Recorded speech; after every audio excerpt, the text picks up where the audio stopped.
siang dalam sejahtera untuk kita semua. Jadi seperti yang saya duga, bahwa dari awal saya katakan pasti akan maju ke meja persidangan. Ya. Kalau JPU sudah menerima SPDP, beralih kepada JPU, pasti akan menyiapkan dakwaannya setelah dianalisis semua posisi kasus. Nah sekarang saya lihat tadi pagi kalau nggak salah sudah masuk dalam agenda persidangan. Ya kita bersyukur bahwa yang mengikuti agenda persidangan datang untuk mengikuti dan menghormati hukum. Itu yang pertama dulu ya. Kemudian yang kedua, di dalam substansi daripada dakwaan yang disampaikan oleh jaksa, kalau nggak salah saya mendengar itu ada pasal 369 ayat 1 ya, yaitu 55 penyertaan. Itu nggak jauh dari dugaan saya, rupanya dari 368 muncul ke 369. Itu kan hak daripada JPU untuk melihat posisi kasus ini, kemudian menerapkan pasal itu. Jadi kalau JPU sudah menerapkan pasal itu untuk membuat dakwaan itu sudah nggak main-main, berdasarkan analisis fakta yang dia terima dari hasil penyidikan dari Polda. Itu yang kedua.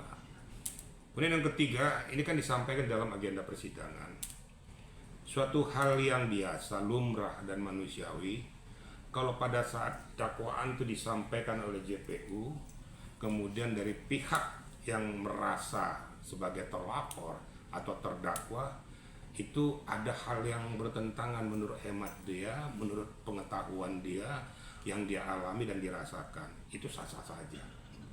Tentunya apa yang pernah saya katakan kepada media, ini tugas dan tanggung jawab daripada kuasa hukumnya untuk menyiapkan eksepsi ya, untuk menjawab, untuk menanggapi nota keberatan daripada mereka terhadap dakwaan jaksa. Nanti tinggal kita lihat di dalam agenda persidangan tersebutnya. Kemudian dengan eksepsi yang telah diberikan ini, apa kembali yang disampaikan oleh jaksa untuk menanggapi ini. Inilah rule daripada substansi permasalahan di agenda persidangan.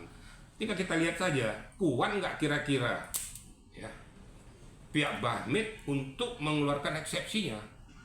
Tentu jangan asal eksepsi. Tentu harus ada bukti fakta yang dia tunjukkan bahwa bisa mengamputasi atau menganulir daripada peristiwa itu, sehingga dia bisa nanti menelorkan suatu muatan yang menghasilkan pemenuhan daripada terdakwa itu sendiri, sehingga bisa kemungkinan dibebaskan. Tapi itu kan menurut kuasa hukumnya. Tinggal kita lihat aja bergulirnya agenda persidangan nih. Ya mudah-mudahan semuanya berjalan dengan baik. Itu yang ketiga ya. Yang keempat, saya juga monitor perkembangan setelah hasil persidangan. Kemudian kok nggak salah ya, mungkin tidak berterima kali Nikita Mirzani ya tentang masalah borgolnya. Saya sudah ungkapkan kepada media dan masyarakat, penggunaan borgol itu sudah ada SOP-nya. Siapapun, bukan masalah pembunuh atau tidak pembunuh, tapi itu SOP. SOP setiap berpindah tempat dari suatu lokasi ke lokasi yang lain, apakah itu tersangka, terdakwa, terpidana, harus diborgol. Dan itu berlaku secara internasional dimanapun. Itu sah-sah saja. Ya menurut hemat saya ya legolah Nikita Mirzani ya. Apapun itu namanya kan prosedur hukum yang harus dipatuhi. Ya, tentunya ya kita masyarakat juga melihatnya ya cukup prihatin dengan kondisinya, tapi memang itulah hukum yang harus dilakukan di Indonesia. Mungkin 4 pilar ini yang dulu saya sampaikan dulu, dari mulai agenda datang ke persidangan, substansi persidangan, dan akhir daripada persidangan. Itu kira-kira media ya. Kalau saksi Reza kan hari ini dia nggak hadir, kalau nextnya dia nggak hadir, apa mungkin bisa penangguhan itu dikabulkan untuk Nikmir bila mana dia mengajukan? Tergantung kepada pihak JPU. Tapi kalau seandainya pihak Reza tidak menghadiri persidangan apabila sudah dipanggil oleh pihak pengadilan dari hakim, ya berarti dia juga tidak mematuhi aturan hukum. Itu nggak boleh.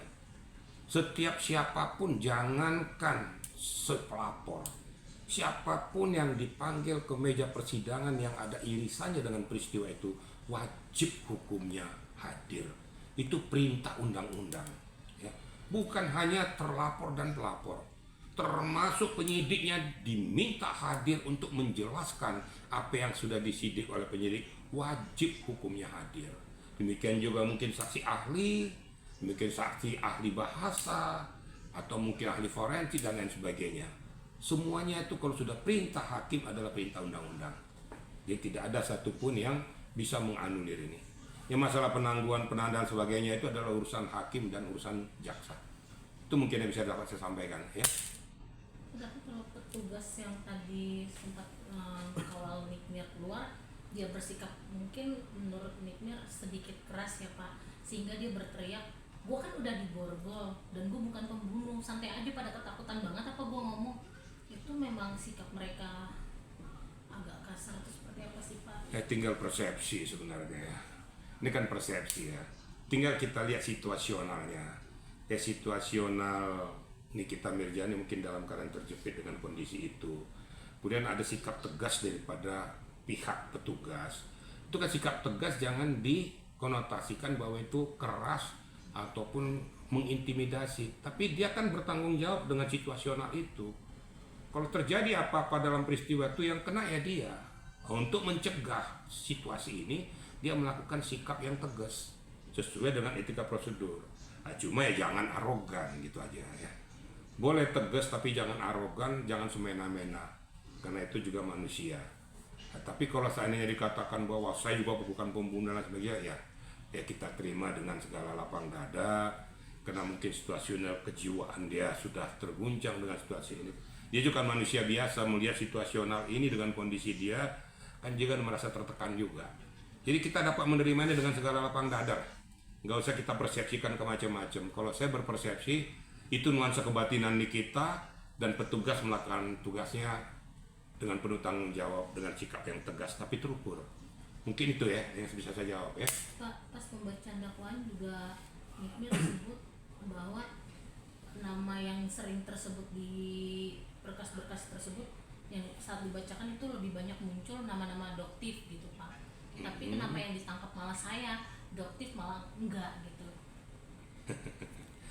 Itu kan persepsi kita, ya. Nanti kita serahkan aja kepada, nanti kan agenda persidangan berjalan. Nah kalau memang seperti itu cerita dan peristiwanya, bisa nggak kuasa hukumnya menunjukkan, membuktikan ada relevansinya dengan adoptif nggak? Ini kan semuanya kan berbicara dengan data dan fakta. Kalau memang bisa dibuktikan dengan data dan fakta, pasti akan diperiksa. Hakim akan memerintahkan kepada jaksa untuk meneliti ulang peristiwa ini. Tentu nanti akan serahkan pada penyidik di mana sih relevansinya, irisannya, sosok daripada seorang adoptif dengan peristiwa ini, atau mungkin dengan orang-orang yang lain yang terikut dalam peristiwa ini. Nah nanti saya bilang dalam eksepsi, inilah saya bilang berkali-kali, tolong kuasa hukum Nikita ini secara maksimal mengungkapkan itu. Siapa-siapa yang ada relevansinya di dalam peristiwa ini, kemudian posisi Nikita di mana, kemudian visi saya yang disebutkan itu di mana, sehingga nanti hakim akan bisa menilai, menganalisa posisi kasus yang sebenarnya. Saya kan sudah sampaikan berkali-kali bahwa dalam peristiwa di dalam persidangan ini, itu kita belum bisa mengatakan bahwa seorang Nikita itu sudah sah secara hukum. Ini kan tunggu dulu keputusan akhir yang berkekuatan hukum tetap. Agenda persidangan sedang berjalan. Nah ini adu pembuktian, adu data, adu fakta antara kuasa hukum terlapor dan pelapor serta JPU yang mengeluarkan dakwaannya sampai nanti mengeluarkan tuntutannya. Mungkin itu yang dapat saya sampaikan. Jadi sehingga marilah sama-sama kita melihat pokok persidangan ini. Yang penting bagi saya bahwa kalau betul-betul kita kuasa hukum, cari data bukti, bukan strategi, tapi data bukti dan kenyataan yang fakta di lapangan. Kenapa sampai terjadi peristiwa bahwa Nikita ini dituduhkan saat sekarang ini melakukan tindak pemerasan. Apalagi saya lihat ada tambahnya dengan Yunto 55 itu, dan ada irisannya dengan TPPU. Itu mungkin dapat saya sampaikan kepada media, biar masyarakat juga memahami inilah etika prosedur hukum yang harus kita patuhi. Ya. Kurang lebihnya memang ada yang mengenakan dan ada yang tidak mengenakan, tapi itulah hukum yang harus kita terima. Kira-kira itu ya rekan-rekan ya. Oke.